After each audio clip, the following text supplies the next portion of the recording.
আপনারা জানেন জীবনে আমি কোনো অন্যায়কে কোনোদিন প্রশ্রয় দিইনি। এখন নানা রকম নানা ধরনের গুজো চারদিকে চলছে, মাল্টিপল লোক ইনভলভ আছে, কাউকে প্রোটেক্ট করার চেষ্টা করা হচ্ছে, 3 জনের সিমেন্ট পাওয়া গেছে। এখানেই প্রশ্ন, তাহলে সঞ্জয় রায়কে কেন অপরাধী সাজানো হলো? আর দুজন কোথায়?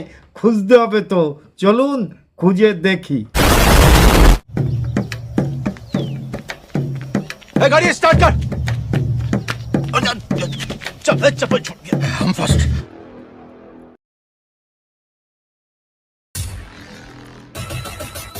নমস্কার, আমি কৃষ্ণপদ অধিকারী আপনাদের সামনে নতুন একটা ভিডিও নিয়ে আনতে চলেছি। যাক, ভিডিওটা যদিও নতুন বলছি, ভিডিওটা নতুন নয়, নতুন এবং পুরনো মিশ্রিত করে এই আজিকাল কাণ্ডে যে সঞ্জয় রায়ের মুখ বন্ধ করার পুলিশ প্রশাসনের এত কেন চেষ্টা, সেটাকে নিয়ে আমি প্রশ্ন রেখে গেলাম। যাই হোক, আমার নাম কৃষ্ণপদ অধিকারী, আমার ছোট্ট একটা ইউটিউব চ্যানেল আছে, চ্যানেলটার নাম don't care, Facebook page Krishna Krishna. ভিডিওটা যদি ভালো লাগে লাইক শেয়ার কমেন্ট করবেন, এবং গুরুত্বপূর্ণ একটা বিষয় নিয়ে আপনাদের সামনে আলোচনা করছি। ভিডিওটা শেষ পর্যন্ত দেখুন, দেখলে বুঝতে পারবেন যে কী গুরুত্বপূর্ণ বিষয় নিয়ে আলোচনা করছি।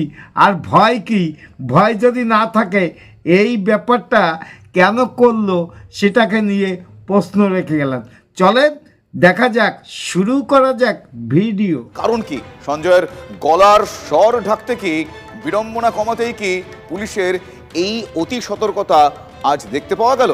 আসুন একটু বিস্তারিতভাবে দেখি। আরজি কর কাণ্ডে ধৃত সঞ্জয় রায় প্রকাশ্যে মুখ খুললে কি অনেকের বিড়ম্বনা বাড়তে পারে? সোমবার শিয়ালদা আদালতে সঞ্জয়ের গলার স্বর ঢাকতে অতি তৎপর হতে দেখা যায় পুলিশকে। বিপদের নাম ঠিক, আপনি সত্যি বলেছেন। কারণ পূর্বে একটা কথা আমার মনে পড়ে গেল, এই সারদানার কাণ্ডেও পুলিশের এই তৎপরতা দেখা গেছে। কারণ সঞ্জয় রায় এবং তৎকালীন সময় বিগত দিনে যেটা অতিবাহিত হয়ে গেছে, সেখানেও মুখ বন্ধ করার জন্য পুলিশের এত চেষ্টা কেন? কি ঢাকতে চাচ্ছে পুলিশ, কাদের আড়াল করতে চাচ্ছে, সেটাকে তো খুঁজতে হবে, অবশ্যই খোঁজার চেষ্টা করি। তাহলে চলুন যে সারদার কাণ্ডে এবং কুণাল বাবু তখন পুলিশ কি সতর্ক বার্তা ছিল, আর সঞ্জয়টাও তো দেখে দিলেন।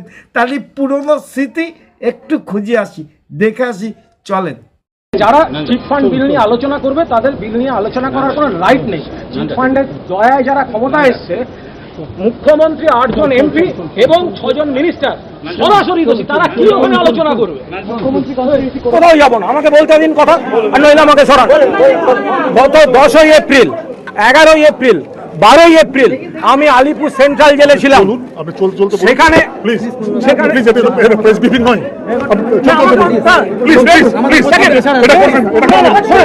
মানুষের সরকারের ভিতটা এত গভীর ছিল যে তাতে এই উন্নতিটা সম্ভব, এবং যাদের জন্য এই মামাটি মানুষের সরকারের ভিতটা এত গভীর ছিল তার কৃতিত্ব দুজনের, একজনের নাম মমতা বন্দ্যোপাধ্যায়, অন্যজনের নাম সুদীপ্ত সেন।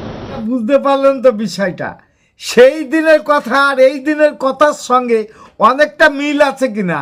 সেখানে কোন জায়গায় সারদা নারদার তদন্ত চলে গেল, বাংলার মানুষ ওই সিবিআই পরে প্রশ্ন রেখে যেতে পারে। কারণ বাংলার মানুষ যেখানে সর্বশান্ত হয়ে গেছে, সেই সারদা নারদা কাণ্ডর তদন্ত নিদ্রায় ঘুমিয়ে গেছে, এবং এই আজিকাল কাণ্ডের তদন্ত আস্তে আস্তে তলানির দিকে যাচ্ছে, সেটা বাংলার মানুষ বুঝতে পারছে।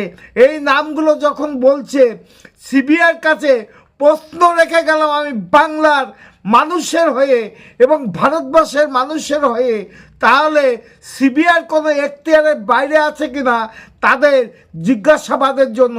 তাই যদি হয়ে থাকে, তাহলে না হয়ে থাকে, তাহলে তাদের জিজ্ঞাসাবাদ কেন করা হচ্ছে না? কুণাল ঘোষের সেই পুরনো বক্তব্যগুলো ফিরিয়ে আনলাম এই কারণে, এই সঞ্জয় রায় এবং কুণাল ঘোষের বক্তব্যের সঙ্গে মনে হয় অনেকটা মিল আপনারা পেয়ে গেলেন।